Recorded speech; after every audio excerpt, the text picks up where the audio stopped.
देखिए negative marking को लेकर सरिता जी मैं आपको क्लियर कट कॉन्सेप्ट बताता हूं कि निगेटिव मार्किंग को कैसे डील करना है। पहले जो क्वेश्चन आता है वो सब आप कर लीजिएगा, ठीक है। 150 क्वेश्चन है, आपको एक वो बता रहा हूं मैं कि आपको 60 65 70 क्वेश्चन आता होगा, उसमें से सही गलत मिला के 70 क्वेश्चन कर लिया, बाकी 80 क्वेश्चन आप में आप फंस गए कि मैं क्या करना हूं। आपको 100% क्वेश्चन अटेम्प्ट करके आना है, ठीक है। अब क्वेश्चन में से ऑप्शन एलिमिनेट कीजिए। ऑप्शन एलिमिनेट क्या होता है, मैं आपको, अभी तो मेरे पास कोई क्वेश्चन नहीं है, मैं आपको एग्जांपल के तौर पे समझाता हूं कि इंडिया का सबसे बड़ा पोर्ट कौन है। पोर्ट मतलब बंदरगाह कहां पे है, ठीक है। अब वहां पे 4 ऑप्शन दिए हुए हैं। एक है फॉर एग्जांपल पटना, दूसरा है लखनऊ, तीसरा है कलकत्ता और चौथा है आपको भोपाल। अब अपना आईक्यू लगाइए, आप कुछ नहीं आता, आईक्यू लगाइए कि पटना में पोर्ट क्यों होगा, बंदरगाह क्यों बनेगा। पटना तो बीच में है, लखनऊ बीच में है, भोपाल बीच में है, तो हो सकता है कि कलकत्ता में हो। मैं एक एग्जांपल देकर समझा रहा हूं। इस तरह से ये इतना स्ट्रेट फॉरवर्ड ऑप्शन एलिमिनेट नहीं होगा, लेकिन क्या होगा कि आप एक या दो ऑप्शन एलिमिनेट कर लीजिएगा। जब एक या दो ऑप्शन एलिमिनेट कर लीजिएगा तो आपका सही होने का चांस 50% हो जाता है।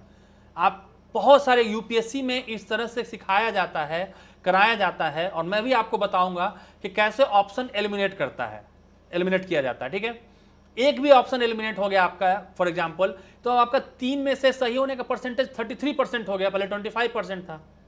तो तुक्का लगाने से पहले आप क्वेश्चन का ऑप्शन एलिमिनेट कीजिएगा। और ऐसा जब आप पूरा सब सिलेबस एक बार पढ़ के जा रहे हैं तो ऐसा कुछ भी नहीं आएगा जो बियॉन्ड आपको कुछ समझ ही में नहीं आएगा क्या है। कई क्वेश्चन ऐसा होता है ना कि आपको आइडिया लग जाता है कि ये क्वेश्चन पूछा जा रहा है। अब देखिए कभी कभी क्या होता है कि जैसे ये पूछा कि डच ईस्ट इंडिया कंपनी ने किस वर्ष अपनी फैक्ट्री पटना में स्थापित की, ठीक है। अब इस यहाँ ऑप्शन है 1632, 1774, 1857 और 1601, ठीक है। अब देखिए 1774 और 1857 की हम बात नहीं करेंगे, क्यों?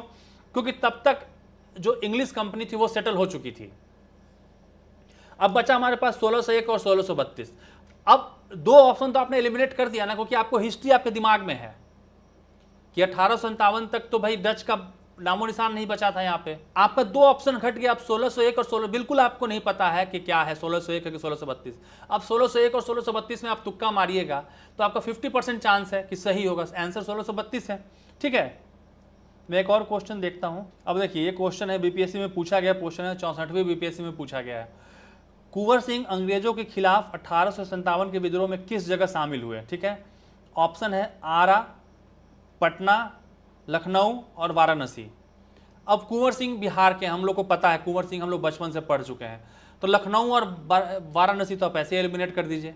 बचा पटना और आरा, तो पटना और आरा में से आपको एक पे टिक लगाना है। तो इस तरह से 100% क्वेश्चन में ये तरीका नहीं लगेगा, इंप्लीमेंट नहीं होगा। लेकिन अगर आपके पास जो 40-50 क्वेश्चन है उसमें से आपने 10 क्वेश्चन में भी ये तरीका लगा दिया और 10 क्वेश्चन में से आपके 5-6 सही हो गया, तो सोचिए कि आपको 6 क्वेश्चन सही हो गए। तो आंख बंद करके तुक्का नहीं मारना है, दिमाग फोड़ना है। हर क्वेश्चन पे दिमाग फोड़ना है आपको कि ये कैसे सही होगा, ये क्या होगा, इसका क्या कर सकते